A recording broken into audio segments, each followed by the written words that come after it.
Bona tarda i benvingudes i benvinguts a la conferència La psicoteràpia del segle XXI, activitat organitzada pel Col·legi Oficial de Psicologia a Catalunya. Abans de començar, us informem que la sessió sí serà gravada i que l'organitzador prohibeix expressament el registre audiovisual i la posterior difusió o exhibició d'imatge en qualsevol suport, ja sigui material o electrònic. Recordem que l'activitat tindrà una durada aproximada de 2 hores, amb una primera part de ponències i un últim espai dedicat al torn de preguntes, on podreu enviar les vostres consultes o aportacions a través del xat al Departament de Formació del COP. L'inauguració de l'acte anirà a càrrec de Guillermo Mattioli, degà del Col·legi Oficial de Psicologia a Catalunya, i la moderació a càrrec de Lluís Casado. Lluís és psicòleg clínic, psicoterapeuta individual i de parella. A més, és membre de la Comissió Consultiva de la Fundació Factor Humà i del grup de recerca Organització, Persona i Canvi de l'àrea d'organitzacions del Departament de Psicologia de la Facultat de Psicologia i Ciències de l'Educació Blanquerna, així com autor de diversos llibres. Trobareu més informació al seu perfil professional a la pàgina web del COP. Així doncs, et cedeixo la paraula, Guillermo. Moltes gràcies. Gracias, Sonia. Bueno, buenas noches a todos, públicos de 3 dimensiones y de 2 dimensiones. Pues yo sobre todo vengo a gozar del espectáculo, de ver aquí a los amigos hablando y debatiendo de un tema que nos interpela a todos. Psicoterapia del siglo XXI es un título muy ambicioso, considerando los problemas, que está muy bien tener problemas. Uno cuando tiene un problema cuando ya no tiene dilemas, ¿no? Es peor tener dilemas, considerando los problemas que arrastramos desde el siglo XX. Sin ir más lejos, la relación entre la psicoterapia y la ciencia, las pseudoterapias y demás. Pero en esta mesa tenemos un elenco variado. Tenemos una psicóloga que fue ingeniera y lo sigue siendo, un psicólogo que también es psicólogo de organizaciones, pasado que yo comparto, pues yo también trabajé en consultoría de organizaciones un tiempo, un psicólogo con Milfo, propiamente dicho, del doctor Feixas y demás. Bueno, no quiero decir mucho más. Los dejo a ustedes en la mesa y voy a ocupar un sitio. Muchísimas gracias, muy buena suerte y muy buen debate para todos.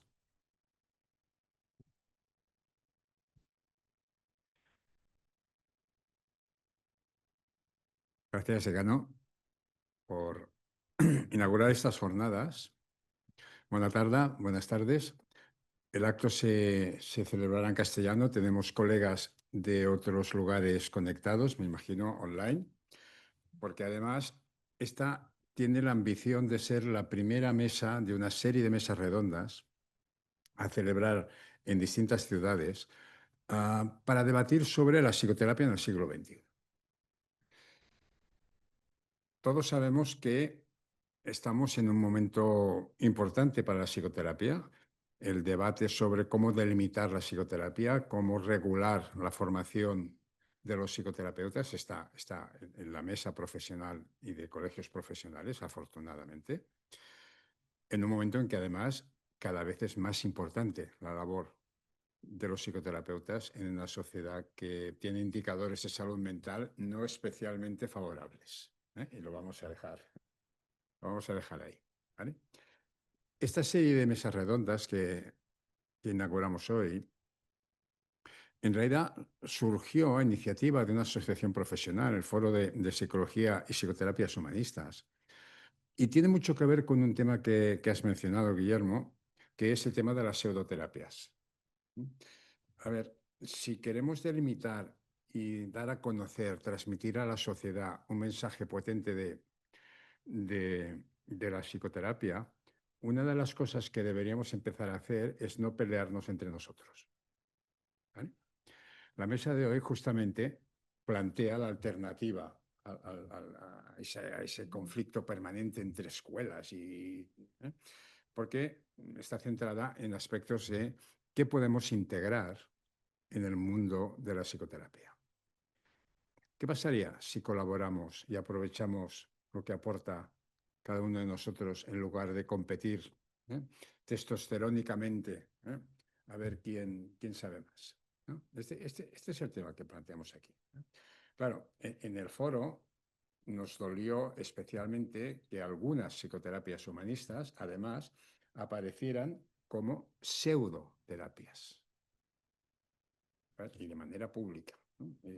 Ahí fue el origen un poco de todo esto, ¿no? Luego lo ampliamos y dijimos, vamos a hablar de la psicoterapia en el siglo XXI con rigor, con profesionalidad y también aceptando la diversidad que tenemos entre todos nosotros, ¿no? Por tanto, de ahí salió la idea de abordar 3 temas. El primero es la integración en psicoterapia, que es el tema que trabajaremos hoy. Luego os presentaré a los ponentes que nos aportarán muchísimas cosas sobre la cuestión. El segundo tema que queremos abordar, y será en una segunda mesa redonda, probablemente en el País Vasco, también abierta a cualquier colegiado de cualquier colegio, abordará cuestiones que tienen que ver con qué pasa con la evaluación, qué pasa cómo decidimos si estamos haciendo bien nuestro trabajo o no estamos haciendo bien nuestro trabajo. Es un tema de una enorme complejidad. O sea, ¿qué quiere decir una buena terapia? Y ya es difícil en terapia individual. Imaginaros si estamos hablando de terapia familiar, por ejemplo. ¿Qué quiere decir una buena terapia familiar? ¿Que la mayoría de los miembros de la familia mejoren? ¿Que haya uno que mejore mucho y no sabemos qué pasa? Perdonadme que frivolice un poco, pero es un tema de una enorme complejidad. Por lo tanto, el segundo tema que queremos abordar y que nos puede contribuir a integrar, ¿vale? Está íntimamente relacionado con el tema de hoy, es decir, bueno, a ver, investigación en psicoterapia. ¿Qué quiere decir? ¿Qué tenemos que investigar? ¿Eh? ¿Qué indicadores nos permiten evaluar un proceso psicoterapéutico? ¿Vale? Y el tercer tema que complementa, que cierra el círculo, será una mesa sobre salud mental y qué papel debe tener la psicoterapia en la salud mental en el siglo XXI. Ambicioso, mucho. Debate necesario, creemos que también. ¿Vale? Pues vamos allí. No quiero ocupar más tiempo. El objetivo de hoy, como os decía, es la integración, pero en un sentido muy amplio, porque vamos a hablar de integración de escuelas, lógico, es el gran tema, ¿no?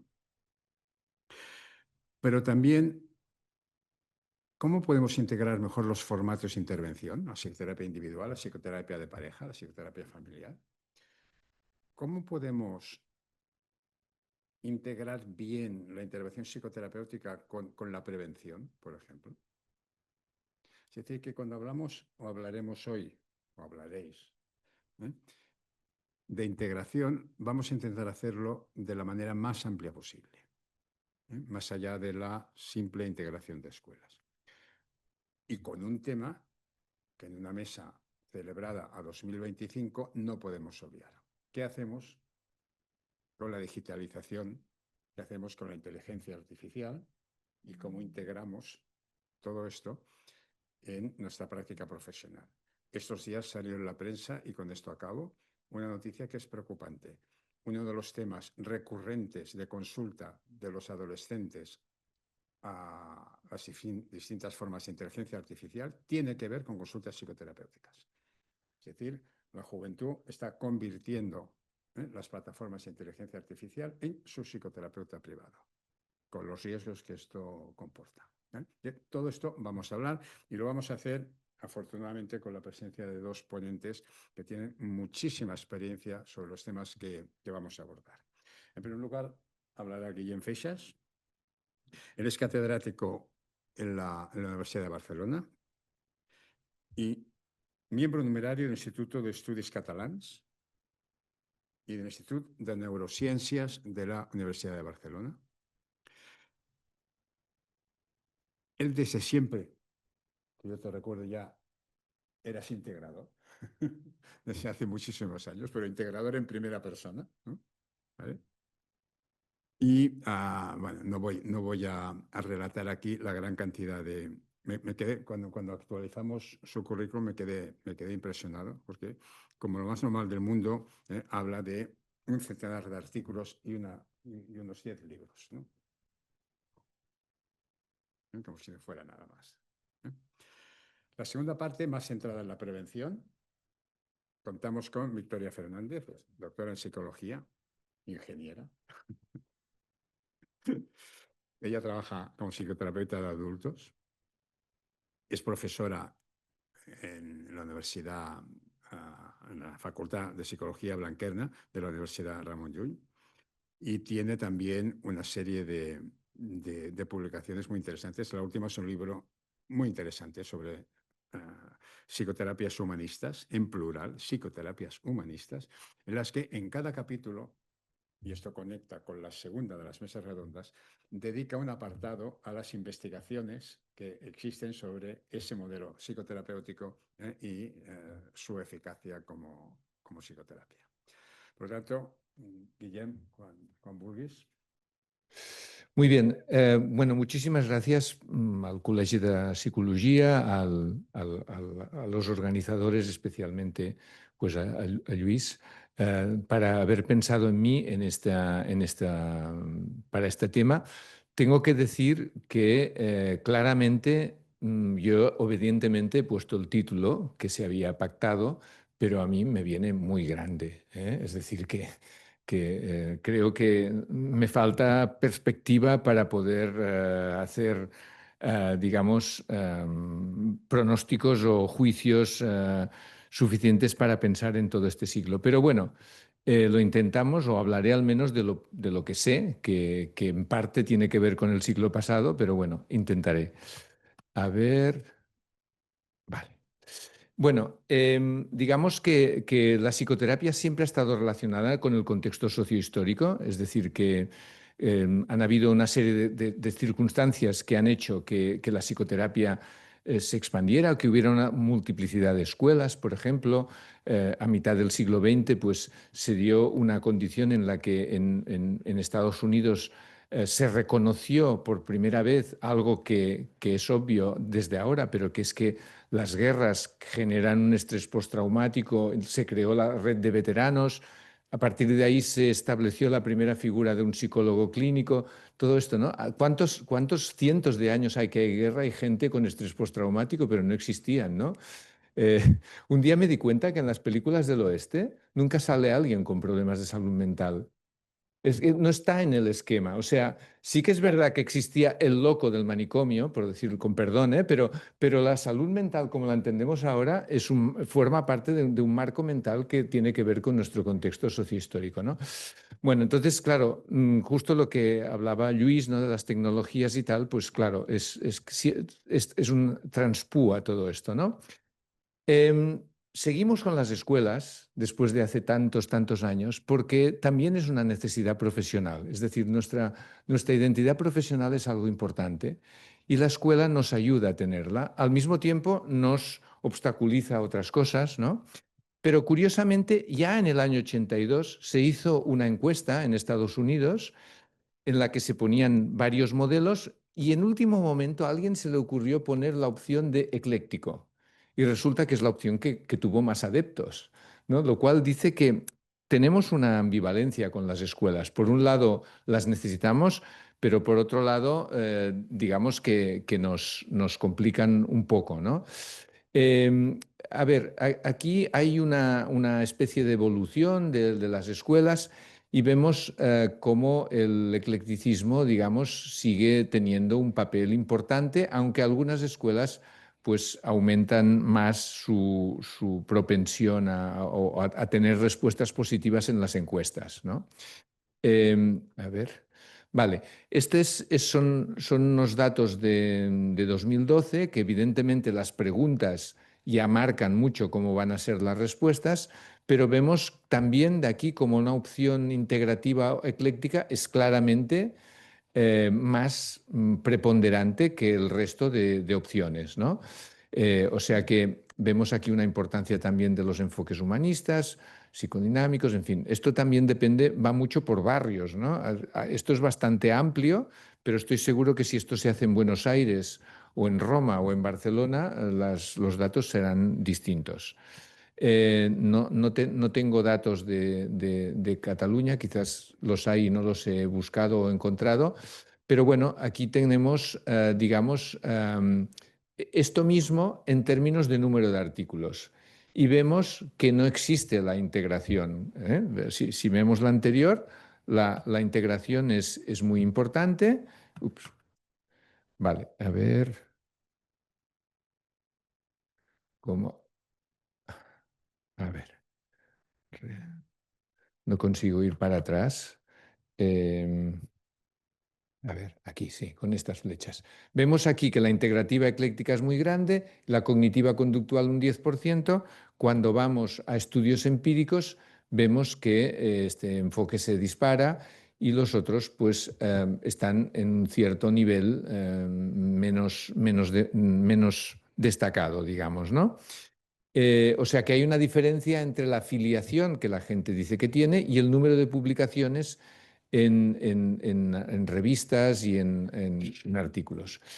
De todas maneras, aquí faltaría digamos, en este cuadro, ¿no?, del 2019 y tal, faltarían buenos resúmenes como los que ha hecho mi compañera Victoria Fernández, ¿no?, Fernández Puig, que ha recogido en este artículo que recomiendo pues una buena revisión de estos enfoques. Bueno, ¿qué es lo que ha influido en el movimiento integrador? Por un lado, la proliferación, es decir, cada tanto aparece un enfoque nuevo que es o bien se presenta como algo absolutamente nuevo o una recombinación de otras cosas, pero al mismo tiempo que es bueno, es mejor, en fin, y esto ha ocurrido así desde, digamos, las primeras escisiones del psicoanálisis, ahora aproximadamente eran unos 100 años, ¿no? También hay un convencimiento de que no hay una forma de psicoterapia que pueda ser adecuada para todo el mundo, para todos los problemas. Después, lo que encontramos en los estudios empíricos es que es muy difícil demostrar que la psicoterapia A es mejor que la B. Es decir, que estas diferencias se encuentran cada vez de forma más escasa. Y esto nos lleva a que muchos autores reconocen la existencia de factores comunes a las distintas psicoterapias que explicarían el por qué funcionan, más que el elemento técnico en particular. Es decir, el matiz de la técnica se considera en un cierto grupo de opinión no ser tan importante. Yo no estoy del todo de acuerdo y creo que para algunos problemas, sobre todo complicados y graves, sí que importa el tipo de enfoque que se hace y la técnica, pero cuando vamos a grandes grupos, eso es más difícil de demostrar. Se hace también énfasis en que características del paciente, del terapeuta y sobre todo la calidad de la relación terapéutica son más importantes que la escuela digamos, y el modelo concreto, la técnica. Y luego también ha surgido el movimiento integrador por motivos sociopolíticos y económicos, porque de alguna manera es muy difícil presentar a la sociedad, ahora también se comentaba, mire, esto es las psicoterapias y tenemos 200 o 800 o 400, ¿no? Esto genera dificultades también en la gestión de la parte económica de la psicoterapia. Últimamente, Bruce Wampold ha enfatizado mucho toda la importancia de la relación terapéutica como un factor fundamental, sobre todo los factores comunes, y dentro de estos la relación terapéutica. Hay como un mayor consenso en esta cuestión y bueno, así es como ha ido surgiendo el movimiento integrador que intenta contraponerse a la lucha entre escuelas, pero se debate entre explorar cómo integramos o bien vamos a hacer una sola psicoterapia que nos una a todos. Esta sociedad se organizó en el año 83 con el lema de exploración en su título. Tiene su página web y en España yo participé en un congreso de esta sociedad, me invitaron a que formara el capítulo español, legalizamos la sociedad española, pero ha tenido sus distintos avatares, yo me desmarqué de la dirección y ahora están viendo algunas personas cómo la recomponen, pero parece que las escuelas siguen teniendo mucho éxito y la integración no tanto. De todas maneras, existe una revista de integración en psicoterapia desde el año 91, dentro de la colección de revistas de la APA, y hace solo unos días se hizo el congreso de 2025 de esta asociación, o sea que sigue activa y sigue haciendo actividades.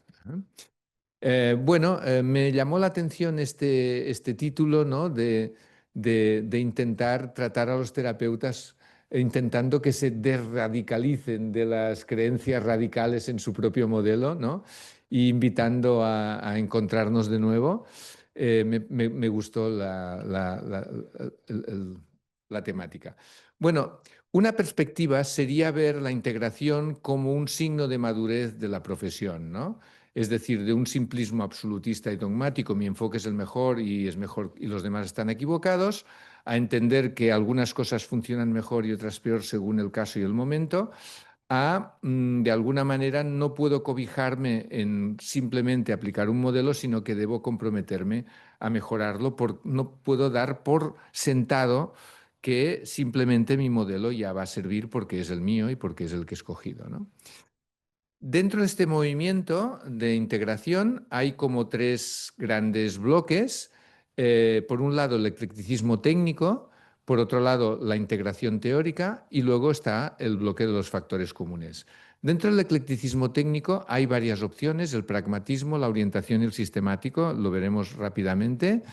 El eclecticismo técnico supone la combinación de técnicas sin preocuparse mucho al nivel teórico. Es decir, vamos a utilizar, digamos, las técnicas que funcionen independientemente de la coherencia teórica. El primero que lanzó esta idea fue Lazarus y, de alguna manera, este enfoque lo que pretendía es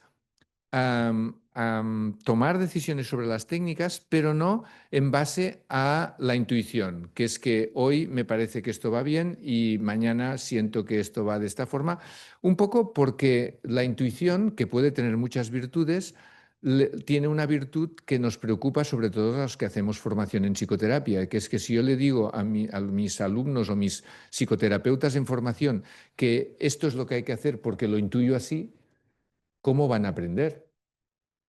Entonces es importante, o porque tengo mucha experiencia, o porque mi olfato clínico me dice, ¿no? Por muy acertada que sea, digamos, es importante hacer los criterios por los que tomamos decisiones lo más explícitos posibles. Entonces, un criterio es pragmático, que es lo que se llama la terapia basada en la evidencia, que es, hay unos tratamientos, hay unos diagnósticos de SM, y entonces el que tenga más evidencia para tratar pues el estrés postraumático, este es el que hay que escoger, sin importar enfoques, modelos, etcétera, ¿no? Todo esto es un criterio que nos gusta más o menos y es un criterio cientifista, es decir, que intenta, que se llena la boca de ciencia, pero eso no quiere decir que realmente sea tan así, ¿eh? Luego está el eclecticismo técnico de orientación, que es decir, que partimos de un modelo teórico desde el cual estamos abiertos a distinto tipo de técnicas a través de lo que sería la conceptualización de caso. Es decir, el modelo teórico nos sirve para conceptualizar el caso, pero la técnica puede ser distintas, ¿no? Modestamente, aquí pongo un ejemplo de algo que nosotros hemos hecho, que es la intervención centrada en dilemas, que sirve para las personas que presentan dilemas según se hayan identificado de distintas maneras, que introduce técnicas que vienen de la terapia de constructos personales, de la terapia Gestalt, de algún otro enfoque, y esto lo hemos organizado en un manual sin preocuparnos, o sea, más que por la coherencia de cómo organizar la intervención a nivel conceptual, pero combinando técnicas de distintos enfoques. Luego está el eclecticismo técnico sistemático, en el cual se especifica qué tipo de cliente tiene que recibir qué tipo de técnica. Y el modelo más conocido de este es el modelo de Larry Bidler, que por cierto murió no hace mucho, hace creo que un año o algo así, que él hablaba que hay que entender si el paciente tiene un potencial de resistencia alto o bajo y si es internalizador o externalizador. Entonces, si tiene un potencial de resistencia alto y es internalizador, hay que utilizar una terapia no directiva, centrada en el conflicto, que puede ser ya sea psicoanalítica, rogeriana, pero ¿no? En cambio, si tiene un potencial de resistencia bajo, puede funcionar mejor un procedimiento más directivo, ya sea directiva en el sentido de exposición o cognitivo-conductual, o directivo en el sentido gestáltico, que se dan directivas, pero no sobre cómo tiene que resolver su problema, sino sobre cómo trabajar en la terapia, el cambio de sillas, etcétera, ¿no? Como que se le dan instrucciones, pero a ese nivel. Si es externalizador y tiene un potencial de resistencia alto, pues habría que hacer una intervención centrada en el síntoma, pero no directiva, de tipo paradójico o grupos de autoayuda. Y en cambio, si tiene un potencial de resistencia bajo y es externalización, se puede utilizar un enfoque más centrado en el síntoma y directivo. En fin, es una conceptualización, nos puede gustar más o menos, pero sería otro tipo de eclecticismo donde veis que la escuela no es tan fundamental. Por otro lado está la integración teórica, quiere decir fundir teorías, conectar estas teorías. Y de hecho los primeros intentos fueron en la primera mitad del siglo XX, en las plenas primeras confrontaciones entre psicoanálisis y conductismo.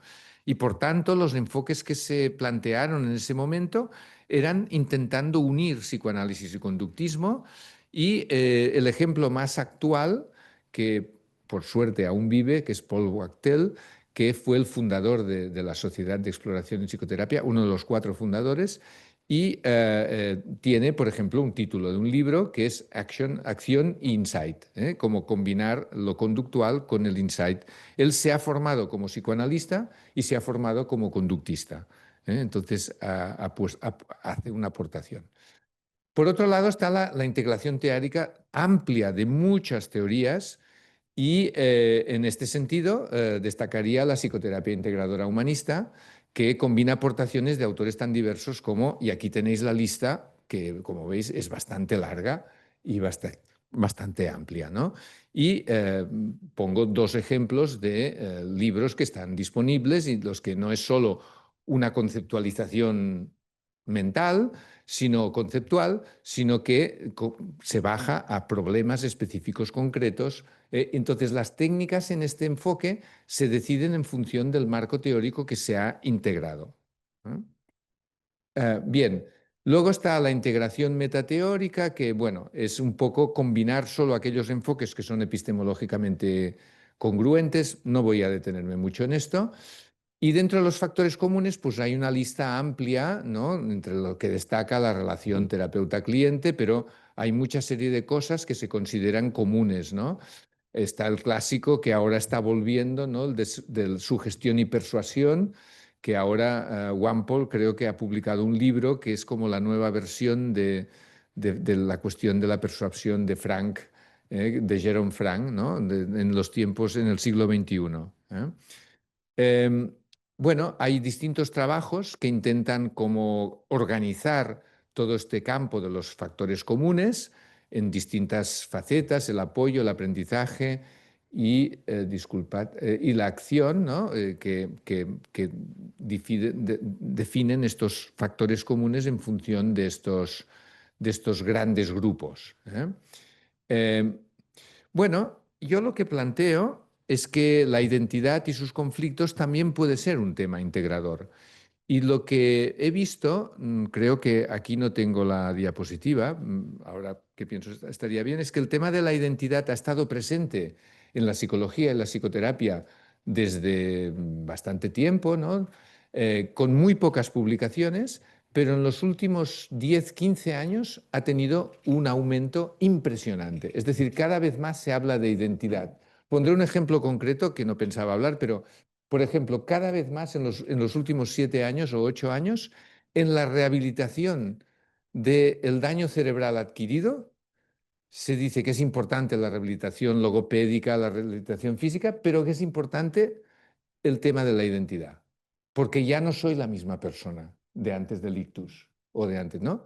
Entonces, todos estos aspectos ahora la literatura señala cómo son de importantes, pero así, pues la identidad de género, la identidad sexual, la identidad está mucho más. Y a mí me parece que es un tema que puede ser un vehículo de integración como temática, ¿no? Nos sirve para muchísimas cosas, para entender a nuestros pacientes, para entender por qué unos cambios son posibles porque son compatibles con la identidad y otros no porque no son compatibles, y entonces esto hay que entenderlo, para nuestra identidad profesional, la identidad de ser padre, ser madre, en fin, no sé, creo que igual no hace falta que os intente convencer mucho sobre la importancia de la identidad, pero se entiende como aquello que nos define de una forma esencial, ¿no?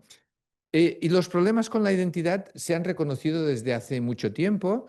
En principio, los podríamos identificar como una dificultad para integrar representaciones contradictorias de uno mismo, que se ha planteado, Kelly lo planteó como fragmentación, Janet como disociación, está el tema de la personalidad múltiple, también está el tema del vacío. Esto conlleva dificultades para vincularse con los otros. Si no sé con quién soy, ¿cómo voy a poderme ofrecer a otro? Porque tampoco me lo puedo representar tal cual es en relación a mí. Y esto tiene que ver con dificultades metacognitivas y también para proyectar un futuro y manejar la incertidumbre. Ya muy temprano Erikson habló de la crisis de identidad, pero luego hemos visto esto en los manuales de psicopatología, cómo la identidad pasa a ser una categoría diagnóstica. Por ejemplo, en los trastornos límite de personalidad es uno de los criterios diagnósticos. En la psicología, ¿qué se ha dicho de la identidad? Bueno, hay que nombrar básicamente a Erikson, que por cierto es sin esta C de aquí, esto me equivoqué, Erik Erikson, no Milton Erickson, sino Erik Erikson, que en su teoría pues habla de distintas etapas evolutivas y probablemente es lo que los estudiantes de psicología aprenden de identidad. El día que había la clase de adolescencia y se hablaba de identidad. Después ya no escuchan nada más de identidad en toda su formación y en muchos de los programas posteriores del grado tampoco. De ahí han salido toda una serie de teorías, de estilos de identidad, ¿no? Desde la identidad difusa, demorada, consolidada, tipos o estilos, ¿no? Que han sido modelos que han salido de esta idea original de Erikson. También está el tema de la autocaracterización con los psicólogos sociales y también el construccionismo social, que habla de que el yo siempre es construido socialmente en un contexto relacional y por tanto ven la mente como un conjunto de relaciones. Congruente con este enfoque está la teoría del sí mismo dialógico de Hermans, en las que considera la mente como la identidad como un yo múltiple en el que hay múltiples voces que hacen un diálogo interno. En las psicoterapias, claro que está la identidad, no podía no estar, está el yo, el ego, la identificación me parece un concepto fundamental, súper interesante. En los humanismos el self está por todos lados, ¿no? Self-realization, self-esteem, self-actualization, ¿no? Etcétera. En el mundo existencial podíamos entender la identidad también como parte del proyecto existencial. En las cognitivas serían las creencias sobre uno mismo, las creencias que tienen que ver con uno mismo. A las conductuales no les interesa, porque no hay una persona, sino que hay unas conductas. Pero cuando llega Bandura también empieza a hablar de autoeficacia. Y en las sistémicas, bueno, pues Linares habla de identidad y narrativa y explica los síntomas como un intento desesperado de mantener un determinado sentido de identidad. En mi perspectiva, entendemos la identidad como los constructos nucleares, ¿no? O sea, de la misma forma que las teorías científicas tienen constructos teóricos, cada uno de nosotros y cada uno de nuestros pacientes y los niños y las niñas y todos tenemos teorías.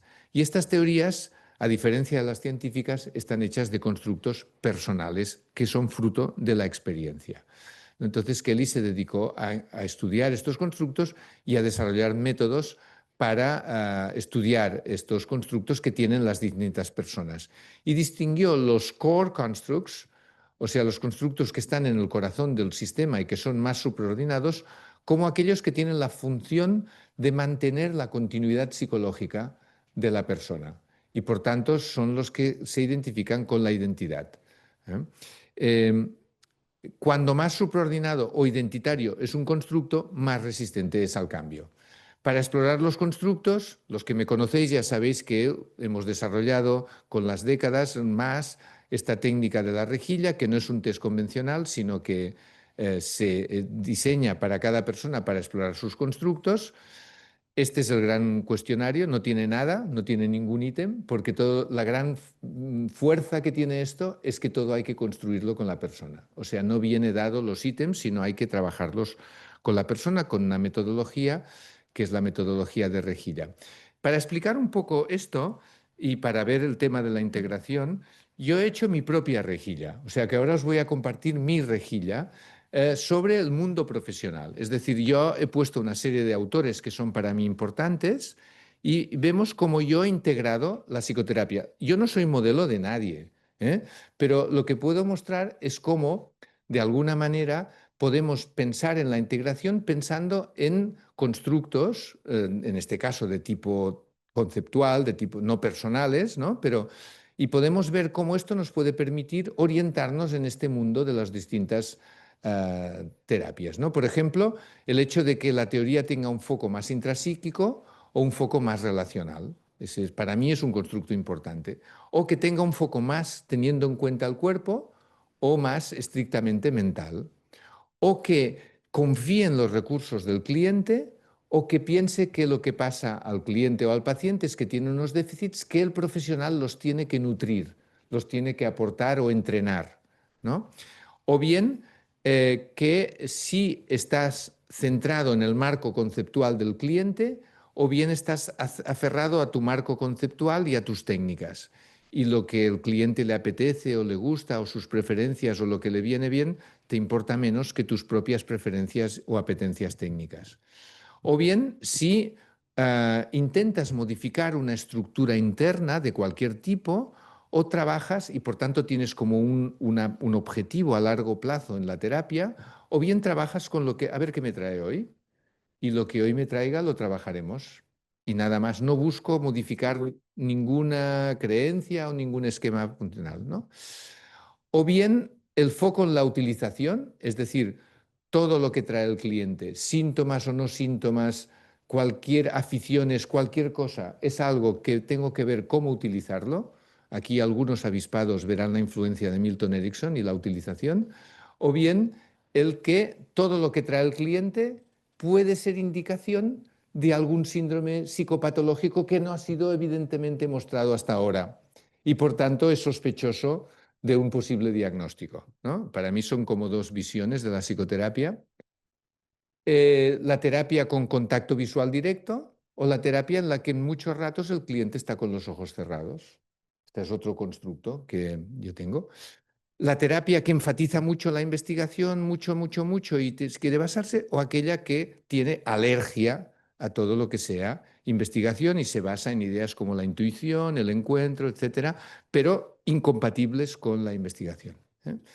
Y luego está otro que es muy personal y quizás lo he utilizado de una forma, no sé si del todo justa, que es el hecho de ser intelectualmente íntegro como terapeuta y como modelo o tener básicamente un interés mercantil de vender producto.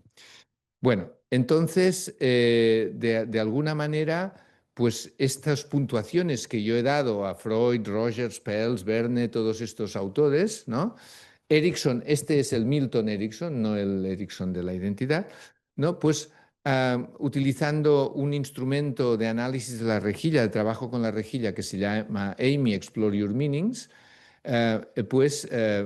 este instrumento lo hemos desarrollado porque la rejilla tiene grandes problemas. Seguramente nadie de los que nos está escuchando, de los que están aquí, utilizan habitualmente la rejilla, aunque la conozcan, porque se necesita formación para la entrevista, se necesita formación para el análisis, se necesita mucho tiempo para entrar los datos y es difícil luego compartir los resultados con el cliente y entras en un peligro de intelectualización.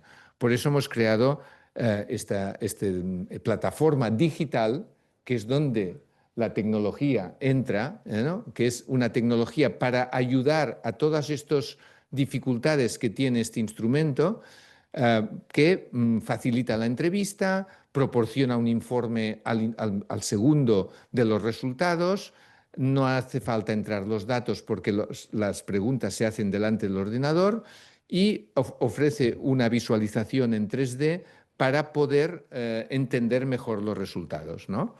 Por ejemplo, este es el mapa que genera Amy, en el cual vemos, por ejemplo, aquí, curiosamente, Freud y Beck juntos. ¿Eh? Es mi percepción, ¿eh? Por tanto, totalmente discutible, pero podría servir a otras personas y podría servir para generar un debate, ¿no? Basándonos en los constructos y no tanto en las escuelas, ¿no? Y vemos cómo ambos, desde mi punto de vista, están aferrados a sus técnicas, categorizan al cliente y hacen un foco en los déficits que tienen o conflictos no resueltos del pasado, ¿no? El conductismo no está lejos y entonces tenemos pues otras formas en las que yo agrupo esto, ¿no? Y también, por supuesto, esto seguro que está mal, pero mi yo ideal está cerca del yo ahora, ¿no? Claro, digamos, aquí hay un sesgo evidente, ¿no? Pero bueno, estoy contento. ¿No? Pero digamos que aquí pues tengo cerquita a Kelly, el foco relacional, el énfasis en la investigación, me interesa el trabajo con los ojos cerrados, ¿no? Alguien puede acordarse que dirigí un curso de hipnosis. En fin, hay distintas cosas que me ayudan a situar, a explorar mi propia identidad en una perspectiva relacional. Y esto se puede utilizar con los pacientes no para esto sería un mapa conceptual, sino para ver su mapa conceptual de las personas de su vida y cómo las entienden, ¿no? Cómo entienden si alguien es generoso, empático, egoísta, etcétera, ¿no? Todas las cosas.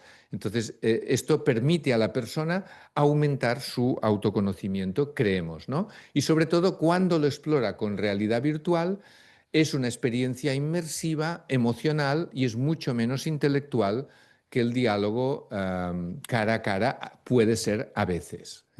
Y además se puede integrar al cuerpo porque mientras estás en realidad virtual puedes gesticular frente al papá o puedes mover el cuerpo de una manera dentro del diálogo con el terapeuta y con las sugerencias que te haga el terapeuta. Mientras estás en realidad virtual puedes hacer un trabajo terapéutico de altísima intensidad emocional y corporal también, aparte del contenido verbal y conceptual.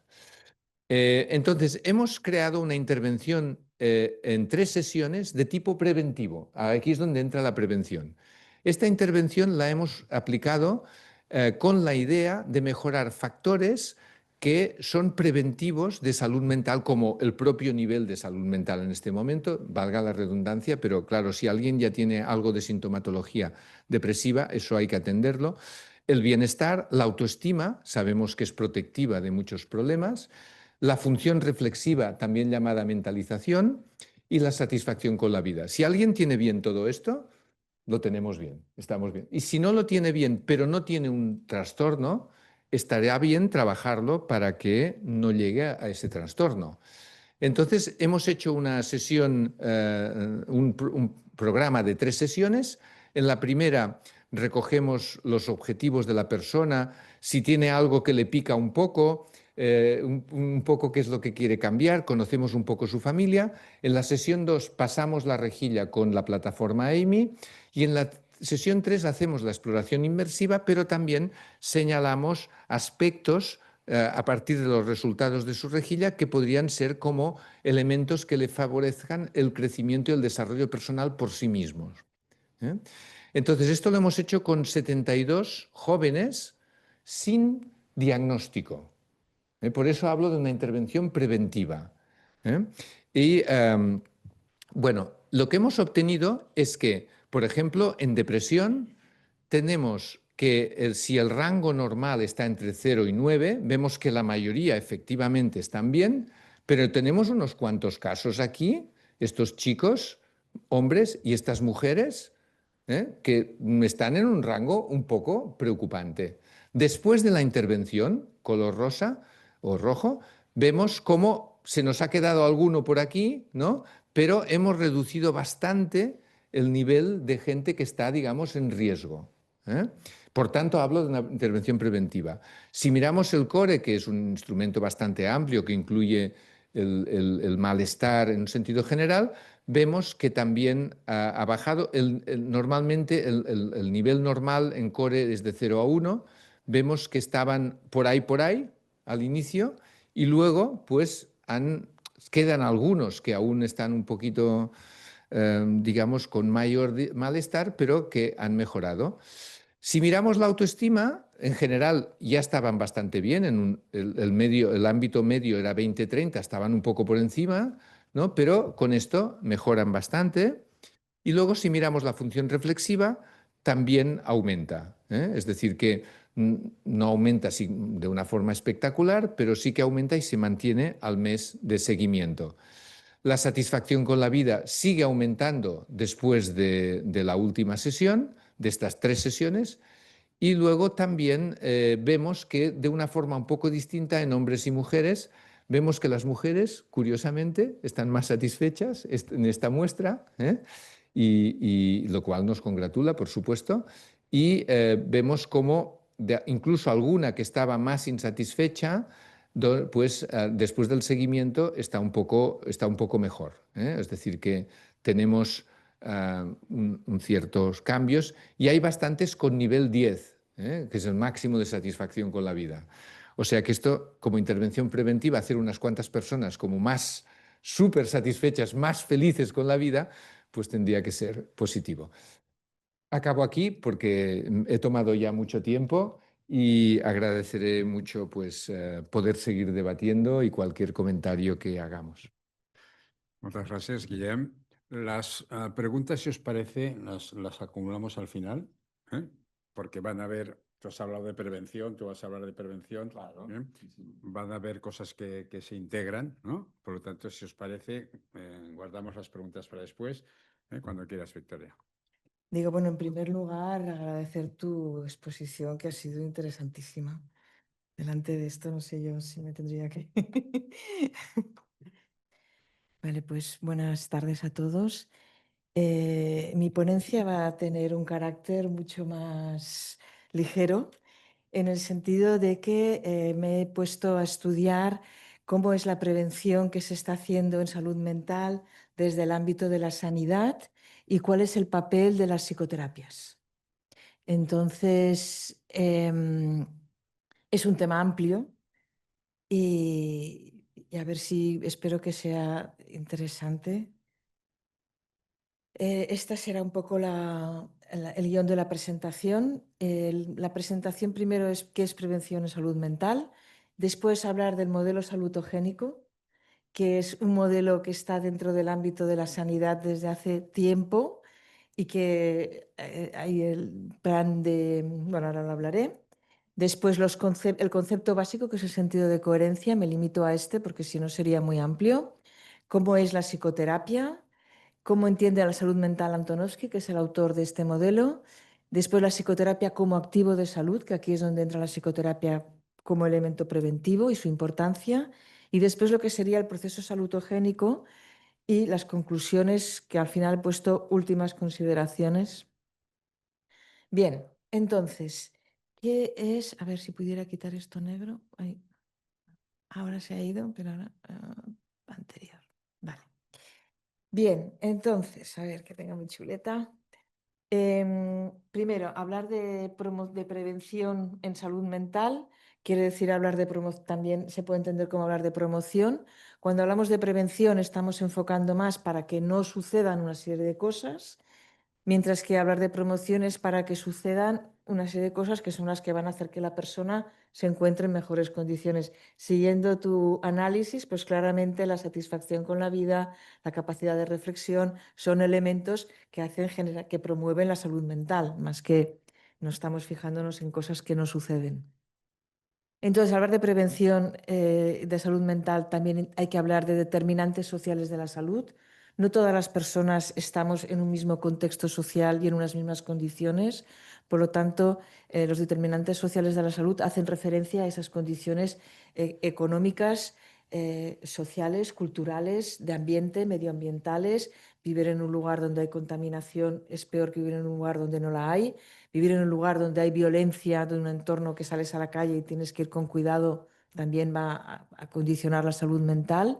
Vivir en un entorno donde hay muy poca capacidad de expresarse, muy poca cultura, muy poco conocimiento de lo que es vivir, de las emociones que genera la vida, también va a generar más dificultades. Y entonces, desde los sistemas de salud, se trabaja, siguiendo este modelo, con activos para la salud. Entonces, activos para la salud es qué es lo que se propone desde las instituciones y desde la prevención para compensar estos déficits, estos determinantes sociales deficientes. Y aquí tenemos lo que es la acción comunitaria, es decir, actividades como encuentros, espacios donde puede la gente reunirse, casales, centros cívicos, asociaciones, todo este tipo de espacios donde podemos relacionarnos con otros y mantener un nivel de activación y de presencia y de participación social. Y después, desde la atención primaria, que es lo último que se ha realizado desde el Departamento de la Generalitat 2021, ha hecho el programa de bienestar emocional y salud comunitaria, que ha conllevado la introducción de unos profesionales, REBEX, que son referentes de bienestar emocional y salud comunitaria, que de alguna manera están haciendo muy buena función y están ayudando a la prevención en la salud mental. Entonces yo me voy a centrar en este tema y en cómo esto afecta.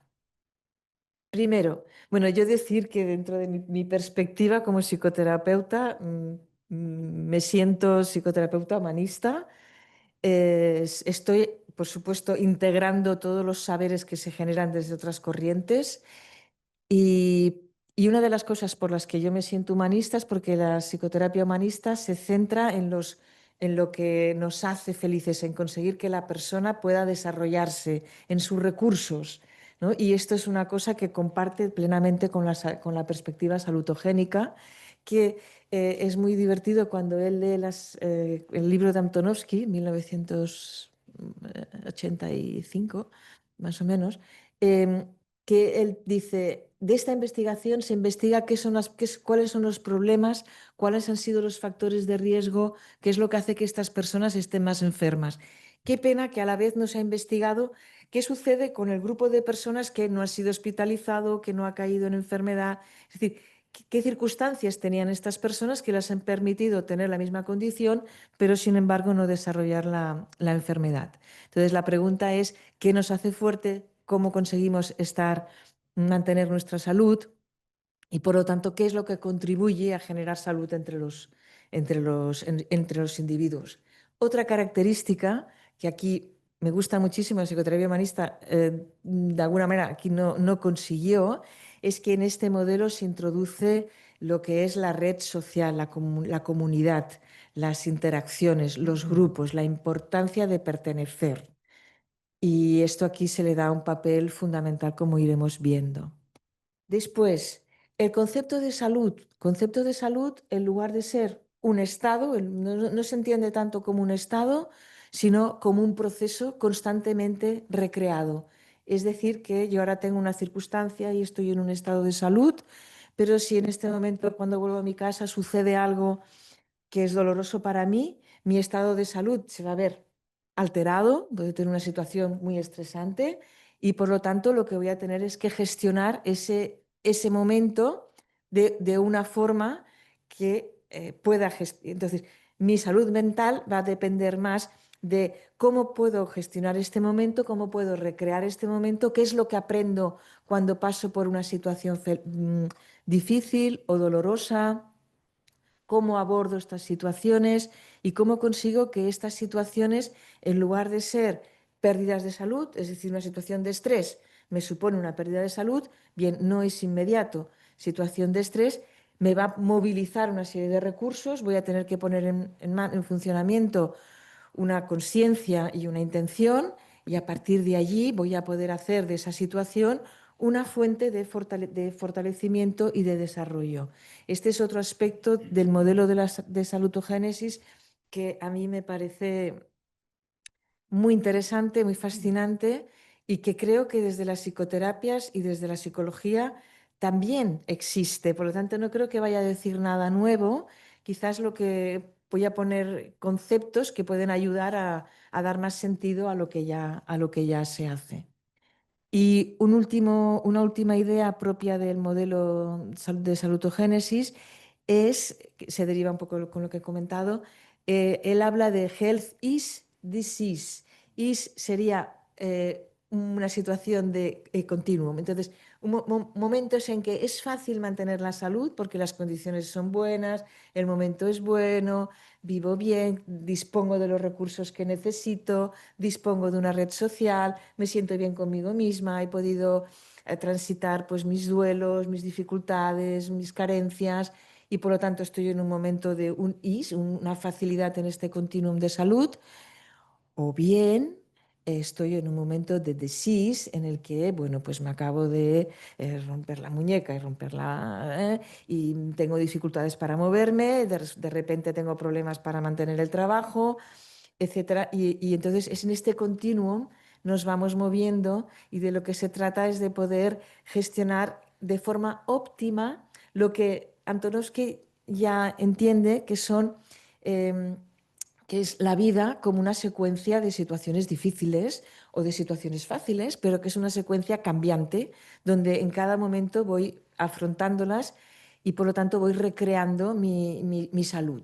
Si pensamos en el proceso de envejecimiento, pues también te necesitamos ir recreando porque ahora resulta que mi cuerpo no aguanta esto, mi cuerpo, y por lo tanto no perdemos salud, es decir, no hay una pérdida de salud, pero sí que debemos recrear ese estado de salud para que podamos continuar beneficiándonos y creciendo. Bueno, sí, tengo hasta el cuarto, ¿verdad? Bien, vale. Entonces, el modelo de Antonovsky se basa en el sentido de coherencia que después de leerlo y releerlo, al final he podido como sintetizarlo diciendo el sentido de comprensibility, lo pongo en inglés porque aquí no sé si sería tanto sentido como sentimiento, para no entrar en estas dicotomías, pongo sense de comprensibilidad, que quiere decir ser capaz de comprender. Y en definitiva de comprender que pues lo que sucede en el entorno, es decir, en qué entorno me estoy moviendo, lo que me sucede con los otros y también lo que me sucede a mí mismo. Cuando hablamos de salud mental, pues sobre todo muchas veces es que hago esto, siento esto, respondo así y yo no sé, no me gusta, pero no consigo dejar de hacerlo, no comprendo bien cómo es mi funcionamiento. Entonces, poder comprender es el primer aspecto del sentido de coherencia y el sentido de coherencia, ahora lo diré al final. Bien, entonces, sentido de manageability, que podríamos decir se traduce por sentido de sentimiento de manejabilidad, ¿es correcto? Quizás más próximo capacidad de gestionar. Y lo que tiene que ver es que somos capaces de manejar lo que nos pasa, es decir, tengo este reto, pues soy capaz de buscar los recursos, prepararme, hacer lo necesario para poder afrontarlo, tengo la energía suficiente como para poder afrontarlo y después de afrontarlo hago una valoración de qué es lo que me ha sucedido, ¿no? Entonces, aquí una persona que tiene esta capacidad, pues va por la vida con una cierta tranquilidad. Esto tiene que ver con la autoconfianza de Bandura, está vinculado a la autoeficacia de Bandura, el concepto de autoeficacia, a la confianza en uno mismo, como sentirse preparado para enfrentar los retos. Muy diferente de sentirnos que, uy, no voy a ser capaz, uy, esto es muy difícil, no sé si voy a conseguir, ¿eh? Es decir, este otro tipo de situación, entonces, que tendría un sentido de manejabilidad diferente, un poquito más disminuido. Entonces, en función del nivel, tenemos más o menos salud o posibilidades de tener salud. Y después, el otro sentido que realmente cuando lo vi, dije, esto es humanista, que es el sentido de significado, lo que es el sentido de la vida. Por fin se coloca este constructo de sentido de la vida, lo que importa en la vida. Si yo no identifico lo que a mí me importa, pues puedo tenerlo todo muy fácil, pero puedo no hacer nada. En realidad, dice Antonovsky que es el sentido más relevante, el más importante. Cuando lo tengo, yo oriento, ya estoy invirtiendo los esfuerzos para conseguir aquello que para mí es importante. Y por lo tanto, si yo entiendo la vida como una realización, como un proceso de aprendizaje, y esto tiene sentido para mí, lo voy a vivir con mucha más disponibilidad que si entiendo la vida como vienen las cosas que no sé por dónde vienen, y además cuánto me cuesta hacer esto, cuánto me cuesta hacer lo otro, y es que ahora tengo que hacer esto. Esta sensación de esfuerzo, pero no tiene sentido. Ay, se ha ido la... vale. Bien, ahora vamos a pasar esto. Entonces, otra cosa que quería comentar es que, curiosamente, Antonovsky, que es no lo he presentado casi el pobre. Antonovsky, perdonar, es sociólogo médico, que no es médico, sino que es sociólogo de la medicina. Es sociólogo, no es psicólogo. Entonces, ha hecho un trabajo ímprobo para mejorar la salud, pero en cambio es curioso que no utiliza conceptos de la psicología y de la psicoterapia que para nosotros son como el pan nuestro de cada día y que aquí no aparecen. Y a duras penas aparecen de alguna manera. Pero entonces hay autores, este en concreto no he puesto, no me he dedicado a poner las citas y todo esto, pero este es de la línea de psicoanálisis. Y entonces él ponía un poco qué significa desarrollar la comprensibilidad dentro de la terapia. Y entonces un ejemplo, que el ejemplo creo que viene de la inteligencia artificial, que también la he utilizado. Bueno, la he utilizado, me la han participado. Vale, entonces, vamos a ver qué significa comprender. Comprender estímulos externos no es lo que se hace en la terapia. Para esto hacemos una formación en recursos en el trabajo, tener competencia laboral. En terapia trabajamos precisamente con comprender los estímulos internos. ¿Qué sucede que en un momento determinado me hundo? ¿Qué sucede que en un momento determinado no veo nada? ¿Qué sucede?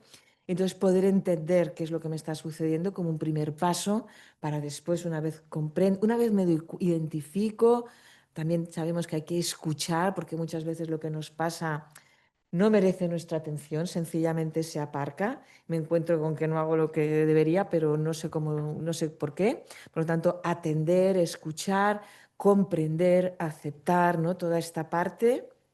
Y aquí tenemos múltiples elementos, desde lo que es la propia quién soy yo a partir de la identidad, ¿no?, que tengo en función de toda la historia personal y la historia de mis antepasados y la historia cultural y la historia y el contexto histórico y económico, entender las reacciones, porque reacciono, entendiendo las reacciones como cosas que yo hago sin que haya decidido hacerlas, que yo puedo hacer cosas porque decido hacerlas, esto no sería una reacción, eso sería una respuesta. En cambio, una reacción es cuando yo hago algo que no he decidido hacerlo, pero lo hago. Entender también los bloqueos, porque me gustaría poder vivir esta situación de una manera, pero estoy con una emoción que me está impidiendo entrar en esta vivencia que exteriormente la veo preciosa, pero no puedo disfrutarla. Por lo tanto, aquí, ejemplo, ahora entiendo por qué siento tanto miedo cuando me quedo sola, ¿no? Puedo entender que ha habido una situación traumática o una situación de mucha soledad y cuando vuelvo a ella, pues me genera miedo. Después, manejabilidad. Imaginabilidad directamente, yo me permito decir que tiene que ver con lo que sería eustrés, distrés. Soy capaz de abordar las demandas que me trae la vida, me siento capaz de identificar qué recursos tengo internos y externos, tengo capacidad para realizarlos, es decir, tengo la energía suficiente como para llevar a cabo. Estos retos que tengo están a medida a mis posibilidades o son unos retos que me desbordan porque no he podido gestionar bien las expectativas de lo que quiero hacer. Entonces, en psicoterapia, por ejemplo, es muy claro, tendría que tranquilizarme, pero no puedo. Quiero estar tranquila, pero estoy nerviosa, ¿no? Entonces, bueno, sí, pues sabemos lo que queremos gestionar, pero nos cuesta gestionarlo, no es inmediato. Hay un aprendizaje y aquí entran habilidades, recursos, ensayos, ¿no? Y por último, y muy importante, es lo que es significativo para mí, encontrar para qué quiero yo crecer o quiero yo vivir. Entonces, pues encontrar que tiene sentido aprender, tiene sentido luchar, tiene sentido, ¿no? O cuidar o lo que sea, y por lo tanto le voy a dedicar esfuerzos. Esto tiene sentido. Aquí, si se pone en relación a la salud, que es donde se utiliza más esto, claro, comprender sería comprender qué enfermedad tengo y qué consecuencias tiene esta enfermedad y qué limitaciones me impone. Manejar es manejar estas limitaciones y conseguir tener la mayor cualidad posible con estas limitaciones. Y el significado, ¿para qué voy a luchar para superar esta enfermedad o para poder hacer de mi vida algo significativo en lugar de tirar la toalla, ¿no? Entonces, esto es... Bien, salud mental, por fin encontré un texto de Antonovsky, quería referirme a él, 1985, dice en su continuo, ¿no? Porque es un continuo, salud-enfermedad, desde un dolor emocional insoportable y un mal funcionamiento psicológico a una sensación de bienestar, estar vibrante, tener disponibilidad de energía, ¿no? Desde el uso de mecanismos de defensa psicológicos inconscientes que nos llevan a tener reacciones, al uso de mecanismos de afrontamiento consciente que nos llevan a hacer una respuesta adecuada y escogida, la nuestra, no tiene por qué ser la que nos digan, la nuestra. Desde una rigidez en las estructuras a una capacidad de reajuste, de adaptación y de poder adaptarme a entornos, desde un sufrimiento emocional a poder disfrutar de la alegría, desde una situación de narcisismo, yo y yo soy lo más importante, a una entrega de mí misma hacia los demás, que esto se considera salud, desde una explotación de los demás, uso de los demás, va asociado al narcisismo, a una interacción recíproca donde realmente hay un intercambio y un diálogo constructivo. Entonces, la psicoterapia como activo de salud, sobre todo en el campo de la atención primaria, se dirige a personas y grupos vulnerables que tienen o bien un trastorno mental, entonces estaríamos hablando de una intervención psicológica. Esto no serían los REBECs, porque los REBECs no trabajan con trastorno mental. Los REBECs trabajan con situaciones difíciles, un momento en que yo estoy sufriendo una pérdida, en que yo tengo un problema de salud, o en que yo me siento marginada socialmente, o que tengo una precariedad económica y laboral, o que estoy sufriendo de adicciones.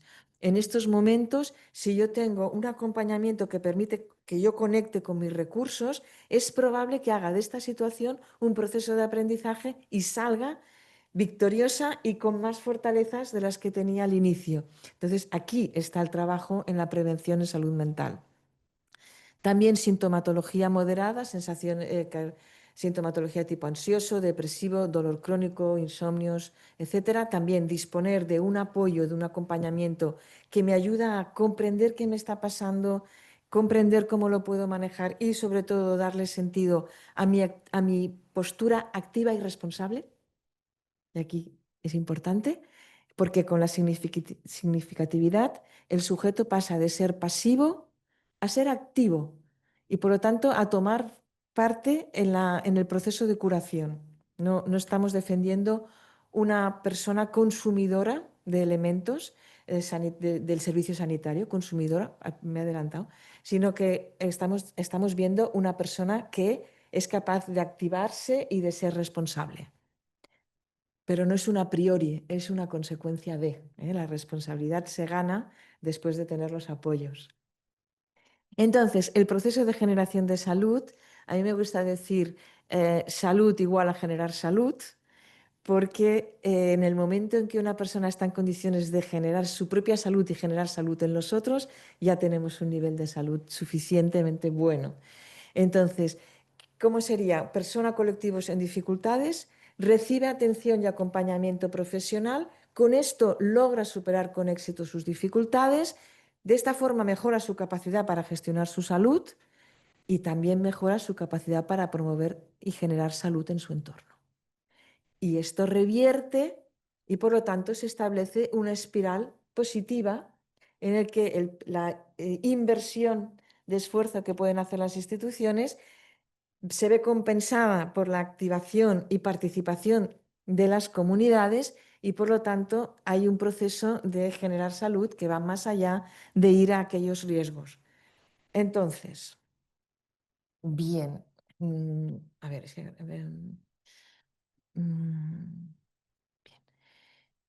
Entonces, este proceso de generar salud es lo que para mí tiene de importante el modelo salutogénico, y creo que aquí falta vincularlo con todos los procesos psicológicos que implicarán más salud, porque estamos hablando en general, pero esto implicará cada psicoterapia irá abordando, ¿no? Podría decir en qué punto también podría servir como un modelo para hacer integración en psicoterapia. Y bueno, y ahora consideraciones. Entonces, la primera es que se enfocan los recursos en lugar de las dificultades, y se enfoca al individuo y su comunidad en lugar de enfocar solamente un tema personal de salud, ¿no? La salud es cosa mía, yo cuido mi salud. No, todos somos interdependientes, y cuanto más soy capaz de gestionar mi salud, más ayudo a que los demás puedan gestionar las suyas, como ejemplo, como referente. Exacto, esto es lo que se me estaba olvidando. En el apartado anterior quería decir, ay, anterior, en este apartado quería decir un ejemplo. Por ejemplo, como comentaba una compañera que ha trabajado mucho tiempo con adicciones, Ana María Gil, dice, es que claro, cuando una persona consigue dejar su adicción, dejar la droga, dejar el alcohol, esa persona ha tomado conciencia de todo el proceso que ha realizado y está en condiciones de ayudar a otros a realizar este proceso, está en condiciones de saber qué es lo que le ha ayudado y, por lo tanto, sugerir que estos elementos que le han ayudado se implementen en el entorno. Y, por lo tanto, de esta forma pasa a ser un agente de salud y no un receptor. No es atendemos a uno y ahora atendemos a otra persona, a un colectivo y ahora al otro colectivo, y parece como que no se nos va a acabar el trabajo. No, en el momento en que esto tiene una repercusión, una espiral positiva, tenemos una generación de potencial hacia la salud, que yo creo que esta es la fuerza del modelo salutogénico. Y por último, las últimas consideraciones, pues esto, que se enfocan los recursos, son recursos internos y recursos externos, que se genera salud en uno mismo y en la comunidad, que es un modelo de salud que defiende el sentido del ser humano, su participación y su compromiso. Aquí no hay mucha cosa escrita, por lo tanto lo tengo que decir, pero no puedo argumentarlo mucho, pero él lo pone, lo escribe, pero no lo desarrolla. Pero sería la salud en tanto puedo participar y formo parte y estoy activa en un entorno y en un colectivo, en una familia, en el contexto comunitario que sea. Después, que la tarea de la salud se considera no solo individual, sino comunitaria, donde las instituciones ponen a disposición activos de salud para compensar los déficits, y es importante que se pongan estos activos de salud. Es decir, no es un modelo que pretende que la persona se lo haga solo. Vamos a decirles cómo funciona esto y que ya lo harán ellos. Se generen su propia salud. No, no. Hay una parte muy clara de se ofrecen y se aportan activos de salud. En este caso serían los REBEX y otras personas profesionales que trabajan, los médicos, todos los profesionales sanitarios, ¿no? Y después la última consideración que yo me he quedado así como es como la psicología y la psicoterapia, porque este modelo es del año 77-80, se ha empezado a implementar hace más de 20 años en los centros de salud, y sin embargo yo lo leí cuando hice la tesina en el 2004, y ya lo olvidé porque no volvía a salir. Y en cambio se está implementando, es decir, afortunadamente se está realizando, y la psicología y la psicoterapia está un poquito al margen porque hay muy poca cosa publicada que vincule, es decir, que ponga el contenido psicológico de los procesos que suponen entrar en esta consideración de la salud como un proceso salutogénico, queda muy al margen. Y por supuesto, la psicología y la psicoterapia actual están totalmente de acuerdo. O sea, no he dicho nada nuevo, por decirlo de alguna manera. Todo lo que he dicho se sabe. Yo estoy convencida de que todo el mundo, y bueno, esto es lo de siempre, ¿no? Pero en cambio está como desligado, como desconectado de lo que es el modelo, a nivel de publicaciones sobre todo. Pues con esto, muchísimas gracias por vuestra atención. Espero que os haya resultado útil. Muchas gracias.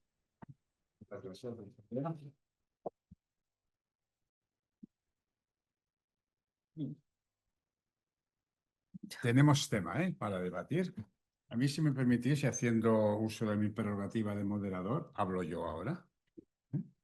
Porque es que me han quedado dos ideas que yo creo que son dos ideas muy, muy potentes, ¿no? Por orden de aparición, escuchándote, Guillem, a mí constantemente me martillaba la cabeza diciendo, oye, tenemos que integrar la integración. Porque ya lo que sería el colmo del disparate sería que los integradores nos empezáramos a pelear entre nosotros. Es decir, claro, si tú dices, no, es que, a ver, bueno, la terapia tiene que estar basada en la evidencia. Evidente, si me permitís. ¿Eh? Cuando se puede basar en la evidencia. Y esto lo conecto con algunos elementos que saldrán en la siguiente mesa redonda de investigación, eficacia terapéutica y tal. A ver, con todo el respeto, pero en algunos casos el rigor estadístico de trabajo es mejorable.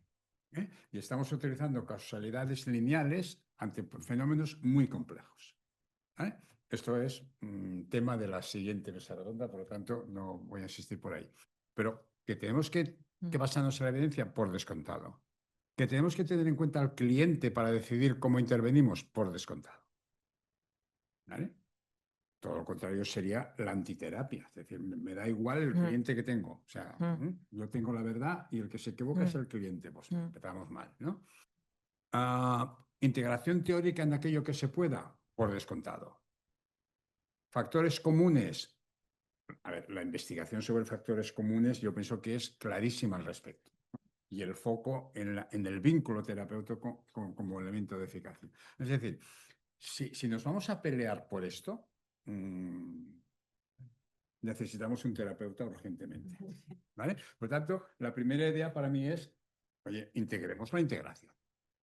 Y el concepto que tú has lanzado, Victoria, o que has comentado, ¿vale? O sea, es potentísimo, ¿no? Salud y enfermedad como continuo. ¿Esto cuestiona algunos manuales de diagnóstico psicológico? Sí. No tiene por qué. No tiene por qué, pero puede cuestionar algunas cosas, ¿no? Pero la idea está, porque entonces nos permite integrar muchas formas de abordaje. La psicoterapia tiene un espectro ahí de intervención. El apoderamiento social tiene otro terreno importantísimo. Tú lo has mencionado a nivel, por ejemplo, de tratamiento de toxicomanías. Pero es que, por ejemplo, en el terreno social hay trabajos interesantísimos y líneas de trabajo interesantísimas como las Family Group Conference para intervenir en conflicto social. Es decir, oye, esta mentalidad continua yo pienso que nos abre unos escenarios potentísimos para integrar muchísimas cosas. No sé, yo me he quedado con estas dos ideas fuerza. Gracias por vuestra participación y ahora pues pasamos la palabra a todas las personas que tengáis ganas de aportar alguna cosa, preguntar, debatir, lo que sea. Gracias, Luisa. Disculpa, Victoria, simplemente aprovecho para recordar a los asistentes que primero daremos la voz a las personas el público que esté presencial y seguidamente al público online. Gracias. Vale, yo solo quería posicionarme en cuanto a la integración y es, para poder integrarse, primero uno tiene que estar reconocido. Entonces yo creo que la terapia humanista no tiene problema con la integración, pero tiene problemas si no está reconocido, porque entonces no es una integración, entonces es una desaparición. Y ahí es un poco, quiero decir, es el tema que yo creo que por las circunstancias que tenemos, estas son las condiciones. Y por esto estoy totalmente en línea de la integración, pero trabajo más para la terapia humanista para que pueda ser reconocida que no. Yo, de una cosa que dijo Luis al inicio, ¿qué está pasando con los adolescentes que están yéndose a consultar a la inteligencia artificial? Pienso que un aspecto muy importante y sobre todo delante de los problemas importantes que tienen los adolescentes con la salud mental es cómo integrar las nuevas tecnologías en el tratamiento con adolescentes, porque que no sea un uso indiscriminado e insensato de que consulten por su cuenta, que yo también entiendo que para ellos tiene ese aspecto, por un lado, de privacidad y por otro lado, de gratuidad. Hace muchos años que nosotros propusimos grupos de adolescentes y una de las cosas que nos decían los padres que querían es que no podemos costearlo. Entonces, para ellos es una salida ideal, tienen privacidad y gratuidad. ¿Y cómo integrar de una manera inteligente la inteligencia artificial en el tratamiento y prevención con adolescentes? Yo sé que, por ejemplo, el EIMI, con la realidad virtual y las gafas, les encanta. Pero claro, está también que tienen que conocerlo, que tienen que dirigirse a un terapeuta, que tienen que pagar por la terapia. Es decir, toda esa parte yo creo que se queda como en esos mismos programas. No sé si eso se integra o no se integra, sobre todo en relación con la adolescencia, que a mí me parece muy preocupante. Sí que hay grupos para adolescentes. Es una de las poblaciones diana. ¿Me contesta? Sí. Buenas tardes. Bueno, primero agradeceros las dos ponencias. Han sido, la verdad, bueno, a mí me han abierto un montón de dudas ahora y de me voy a esto integrar la integración, o sea, y en la prevención también me ha abierto como muchos campos. Yo, claro, un poco desde mi lado, ¿no? También de economista, pensaba, esto de integrar la integración está muy bien, pero igual hay un problema aquí de defender mi castillo, un poco, de defender mi marca. Yo no sé si hay duda en que de verdad hay que integrar y que no hay salida. O sea, integrar es imprescindible. O sea, lo que ocurre es que igual no hay que reconocerlo porque si no me diluyo en la integración y ya no pone Coca-Cola, ¿no? Ya no soy yo. No sé cómo lo veis, si este sería un tema de, igual hay que ponerle un segundo apellido, un segundo calificativo al tema, como vosotros, integrar de una forma determinada, ¿no?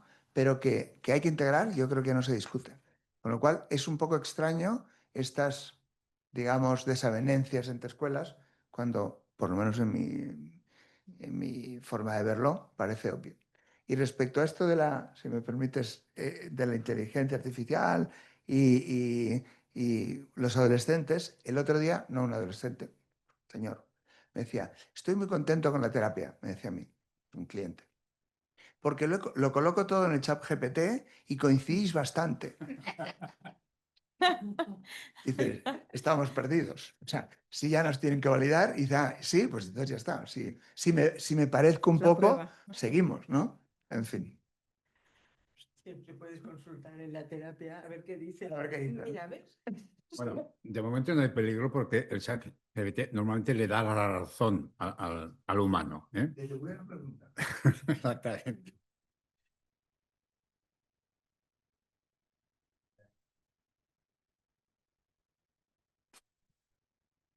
Hola. A mí me parece que lo que habéis dicho del reconocimiento de los humanismos y del criterio económico, lo de los adolescentes lo digo después porque también tengo una idea aquí, es que, a ver, cuando hablamos de reconocimiento entre modelos o técnicas, y quiero aclarar que a mí la palabra técnica me gusta. O sea, yo no considero que la técnica sea menos que la ciencia. De hecho, el hombre de las cavernas resolvía problemas de ingeniería. Había que emboscar al mamut y el del neolítico, o hacer un puente, y el del neolítico le inventó la agricultura. La ciencia viene en el siglo con Galileo, o así, 15, 16. La ciencia como la entendemos hoy. Antes, claro que había conocimiento y matemáticas. Es decir, que la técnica va por delante de la ciencia. La ciencia normalmente viene después diciendo por qué el agua moja y las piedras caen hacia abajo. pero las piedras caían hacia abajo desde antes y los hombres nos tirábamos piedras técnicamente correctamente, de manera técnicamente correcta, sabiendo que iban a caer en la cabeza de a quien le estaba apuntando. Es decir, la técnica está muy bien. De hecho, es la precursora de la ciencia que después viene a decir por qué las cosas funcionan o no funcionan. Pero la técnica vino antes. Cuando la psicoterapia es una técnica, ¿no? Pues afortunadamente ya vendrán después los que piensan más y hacen chi cuadrados. Y además, lo del reconocimiento de la psicoterapia, el plan del ministerio, ¿por qué dice que unas son y otras no son? Por el PubliMed, es decir, el modelo biomédico llevado a la estadística. ¿Tiene algo eso que ver con? No, tiene muy poco que ver. Si consideramos que los avances son primero técnicos y después científicos, ¿no?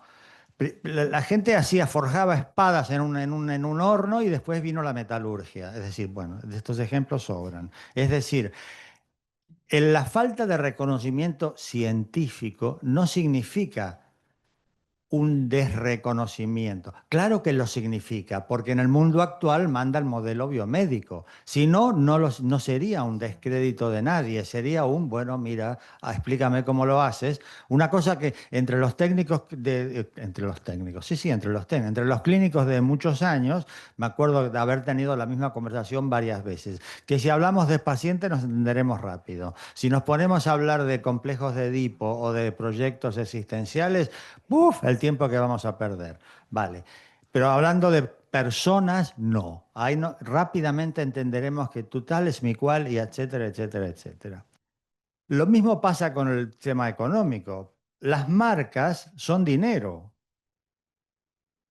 Ya está. A mí no me conviene. La marca integrador, yo me acuerdo haber tenido un paciente que era psicoterapéutica y bastante mayorcito y curtido y demás, que había estado en un congreso donde unos eran cognitivos, otros eran psicoanalistas, y yo era integrador, dice, me sentía menos. Porque no tiene marca. Claro, exacto, en eso tienes razón. Pasa lo mismo con el dominio biomédico cientificista, como lo dijiste tú, Guillem, que con la marca económica. Y otra cosa que es muy sugerente respecto de los adolescentes y el chat GPT, yo he hecho de paciente con varias aplicaciones de bot, de aplicaciones. Porque no quería, perdón. En primer lugar, porque tenía una gran curiosidad, esa ha sido siempre mi pulsión dominante, y además porque no quería hablar de oídas. Entonces, hice de paciente, honestamente, sin querer ser más listo que la máquina, con el Wyza, con el ChatGPT y con el DeepSeek chino, que es el mejor de todos, en mi opinión. Bueno, pues rápidamente, bueno, yo rápidamente, un joven tardará más, pero quizás tarde bastante más que yo, pero quizás no tanto en darse cuenta que está hablando con nadie y que al hablar con nadie, él también es nadie. Por eso son tan frustrantes. No es solo que te hagan la pelota, digamos, no es solo que te adulen escandalosamente, sino que además te nadifican. Ahora, que hay jóvenes y no tan jóvenes que necesitan eso porque sus características personales. Yo no creo que la psicoterapia IA, porque además no es psicoterapia, no ofrecen psicoterapia, no son tan tontos, tendrían un problema legal y unas multas enormes. Ofrecen, eso es un asistente para la autoayuda, te ayudan a que tú te ayudes. Ninguna dice psicoterapia. La que se está usando en el sistema británico de asistencia psicológica en atención primaria, y muchas gracias por la referencia a los Rebex, se llama Wyza. Yo he jugado mucho con esta, pero es aburridísima.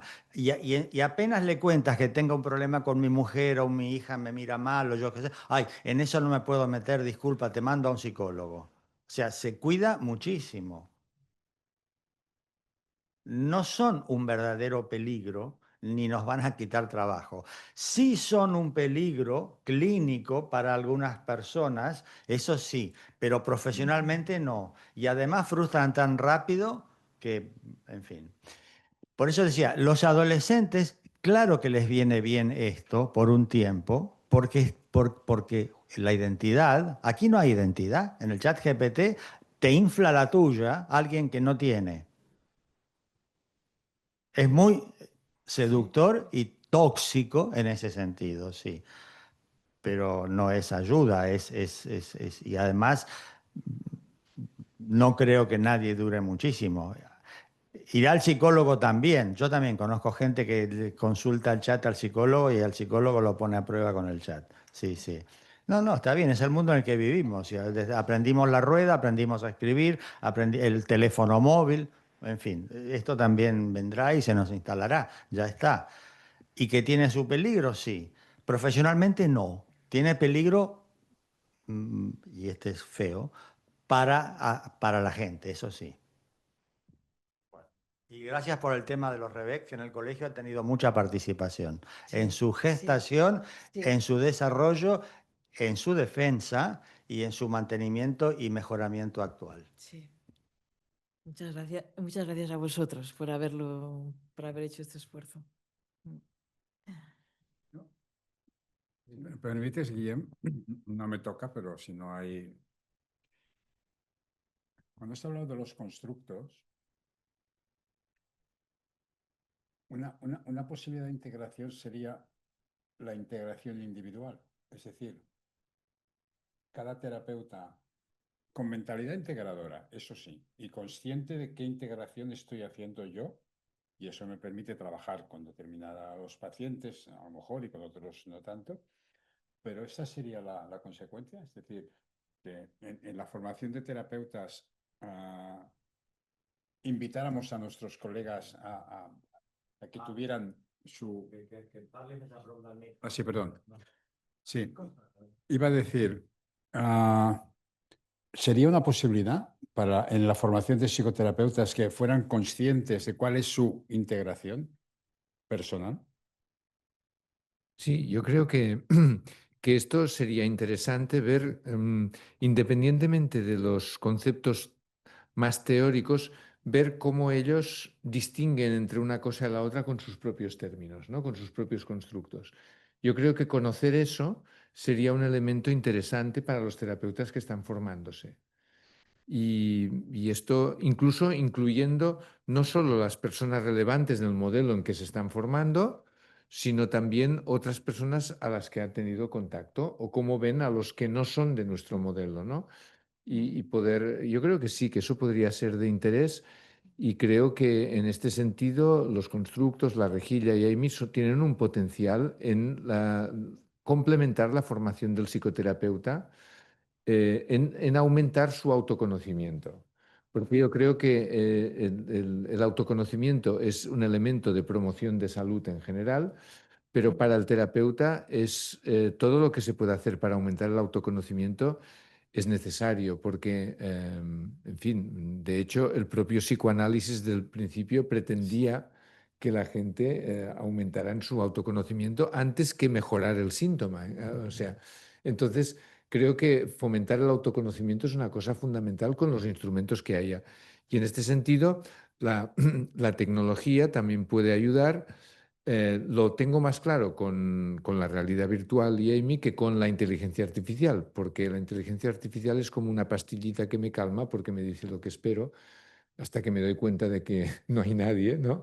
De que aquel que me está validando y conformando no tiene ninguna autoridad, pero a veces, digamos, parece como que el chat GPT o alguno de estos tenga una autoridad porque bebe como de unos conocimientos de una especie de neutralidad. Precisamente por no ser nadie, se le atribuye un cierto valor objetivo, ¿no? Objetivo o al menos impersonal en lo que tiene de impersonal lo objetivo, ¿no?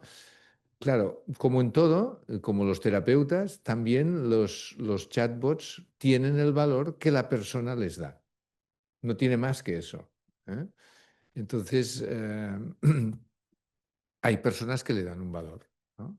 hasta que se dan cuenta a lo mejor que no lo tiene, pero algunas tardan mucho a darse cuenta de esto, ¿no? Porque además hay que reconocerle algo, que sabe mucho. Tú métele a una máquina Shakespeare, Cervantes, Dostoyevsky, Freud, Beck y todo lo demás, y seguro que te va a decir algo que te hará wow.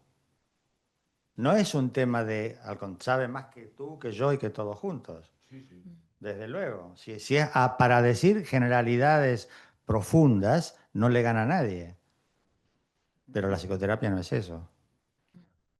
Victoria, el tema del sentido.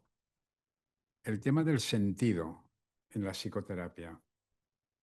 Vale, más allá de los existencialistas y... ¿Cómo trabajamos eso?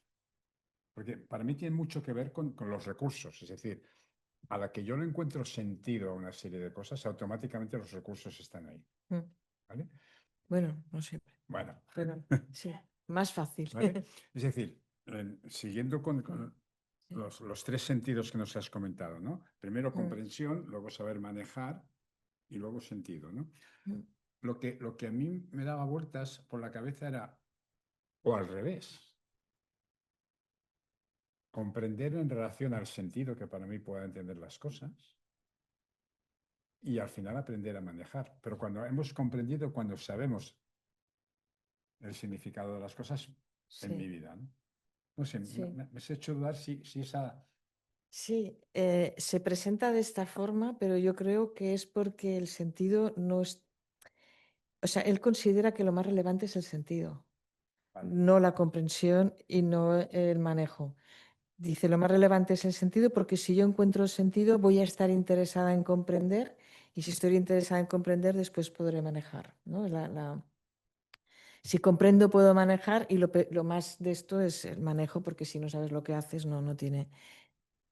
Pero aquí la forma está, claro, el sentido en la terapia tiene mucho que ver con lo que yo siento que tiene valor para mí. Por lo tanto, hay una escucha de uno mismo y hay una sensación de que esto me mueve. Es esta cuestión que sucede y que no es cognitiva, sino que yo la siento. Es la más... Es lo que tiene valor para mí en mi vida, ¿no? Lo que a mí me importa, lo que a mí me mueve, lo que a mí me motiva. Entonces, yo creo que en las terapias buscamos, ¿no? Que la persona qué está haciendo, para qué, qué busca en la vida, qué quiere, ¿no? Luego ya hay temas que no tienen que ver con esto, que tienen más que ver con que no son capaces de manejar la ansiedad, es decir, no tienen problema de sentido, por lo tanto no trabajaremos esto, pero esto tiene que estar presente para que se pueda, y él lo pone como el primer.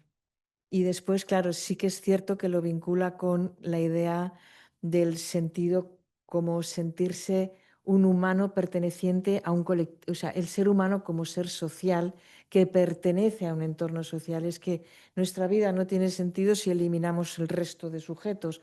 Por lo tanto, hay una comprensión también de la importancia de la comunión, de la importancia de la relación con los otros.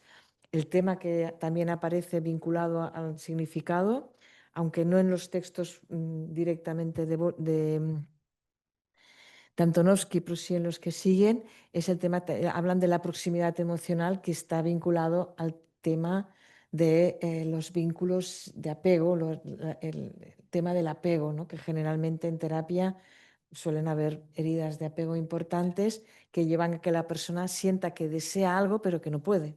O sea, que quiere pero que no lo va a conseguir. Entonces, allí está el sentido, pero también está la frustración. Entonces, ir comprendiendo, esto es lo que estaría en la base de este aspecto. Cuando la persona siente que su vida está circulando con un sentido y que la puede vivir bien, pues entonces está mucho más protegida para la salud. Sí, el sentido hace que haya motivación, gracias. Sí, sí, sí. Sí, sí, sí. Sí, sí. Sí, la motivación se entiende, bueno, yo al menos la entiendo más motivación hacia algo en concreto. Entonces, el origen de la motivación es que tiene sentido. Yo estoy motivada a hacer esto porque esto tiene sentido para mí, ¿no? Pero sí, sí. Pueden haber personas que presenten un problema de no sentido, que lo tienen todo, pero que la vida no tiene sentido. Es otro tipo de circunstancia, ¿no?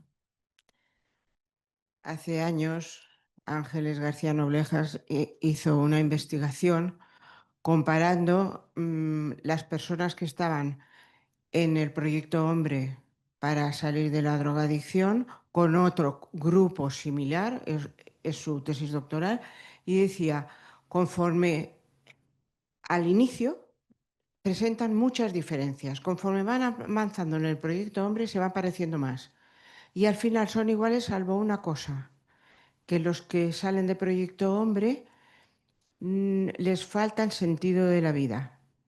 Y que esto fue probablemente lo que les llevó a la drogadicción.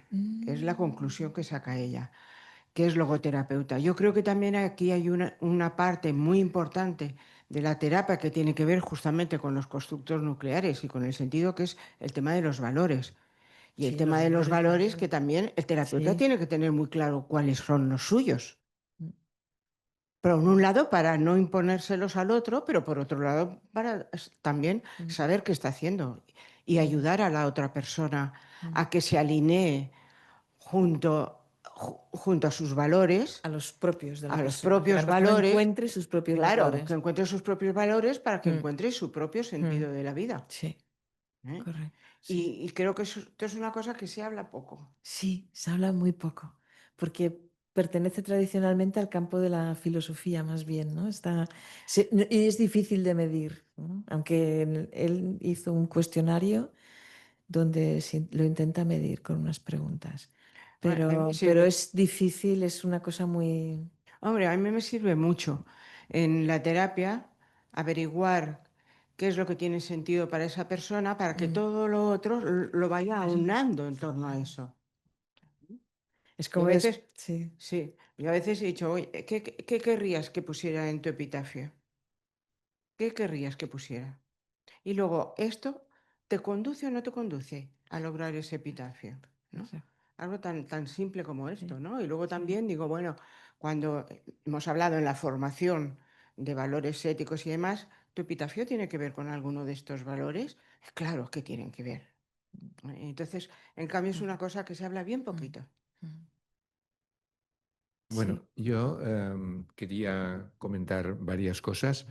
Em, Kelly, de hecho, estaba bastante en contra del constructo de motivación, en el sentido de que si cambiamos, cuando hablamos de motivación, hablamos de que hacemos lo que lo que tiene sentido y no hacemos lo que tiene sentido, esto tiene que ver con motivación, porque motivación siempre es la perspectiva de alguien. Por ejemplo, un empresario dice, este trabajador no está motivado. Bueno, pero cuando termina a las 5 de trabajar, se va a hacer surf y se lo pasa fantástico, ¿no? Es decir, lo que no le hace sentido trabajar ahí, en este puesto, Sí. etcétera, y alguien que Sí. entiende el proyecto laboral como algo vital y tal, y que le hace sentido a sus valores y tal, ese lo describiremos como motivado, ¿no? Es decir, en realidad yo creo que la motivación, como has dicho, Sí. Victoria, estoy totalmente de acuerdo, se tiene que ver con el sentido. Yo creo que el sentido, y de hecho dar sentido a quién soy yo es la identidad, ¿no? Es decir, el sentido como tema, yo creo que sería un tema muy transversal y que conectaría muchos enfoques y muchas cosas. Es decir, habría un gran grupo de enfoques que se centran mucho en el síntoma y otro gran grupo de enfoques que se preocupan más por el sentido del sí mismo y de los demás, ¿no? Quería comentar una anécdota o una cuestión relativamente anecdótica, que es que nosotros el año pasado, el 24, no fui yo, fue una compañera del equipo, fuimos al encuentro de salutogénesis mundial que hubo en Polonia en el 24 y fuimos a presentar lo que estamos haciendo con los constructos, esta intervención que he explicado. Intentamos, argumentamos y se reconoció bastante así que es una intervención pues, que permite de alguna manera ver qué nivel tiene la persona de comprensión y sobre todo estudiar el sentido de una metodología. Porque claro, lo que han hecho algunos en cuestionarios de meaning making y todo esto, han utilizado cuestionarios y le preguntan a la persona qué es lo que tiene sentido para ti, etcétera, todo este tipo de cosas. Pero claro, cuando tú utilizas cuestionarios en la investigación, lo que estás haciendo es pedirle a la persona que utilice tus constructos como investigador, ¿no? Entonces, lo que nosotros planteamos es decir, en lugar de utilizar cuestionarios, utilicemos las formas que tiene la persona de valorarse a sí mismo y a los demás, ¿no? Porque Investigación cualitativa. efectivamente, bueno, es cualitativa y cuanti todo en uno, ¿no? Porque luego haces un análisis Luego haces el análisis cuantitativo, pero cuantitativo. los elementos los ha Exacto. puesto la persona. Efectivamente. Y como tienes un yo ideal, el yo ideal te permite ver la orientación valórica, que es lo que tú consideras que tiene sentido y lo que no, o lo que no sabes si tiene sentido o no, porque eres incapaz de decantarte por un polo o por otro, y por tanto ahí ves que tienes un valor que está comprometido porque no actúa como valor porque no está bien definido, ¿no? Entonces, bueno, yo creo que en este sentido eh, puede ser bueno estudiar de una forma sistemática el sentido, ya sea, bueno, unos instrumentos aportan unas cosas distintas que otros, ¿no? Para nosotros esta es una forma adecuada de hacerlo y pareció que les gustó bastante a los de salutogénesis. Luego no ha quedado una relación o no ha habido, quizás en el próximo congreso que hagan volveremos a ir, pero veremos, ¿no? De momento, lo digo también para decirte, Victoria, que me parece digamos que sintonizo mucho con toda esta presentación y con el modelo salutogénico. Y también se puede haber visto en los constructos míos cuando cuando los he compartido, ¿no?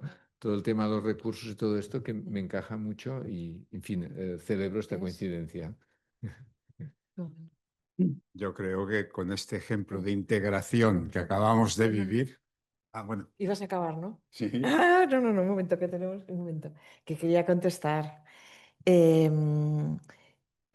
bueno que hayas ido a este congreso. Y entonces mi cosa es preguntarte, ¿tú vistes, están bien articulados los conocimientos psicológicos y psicoterapéuticos?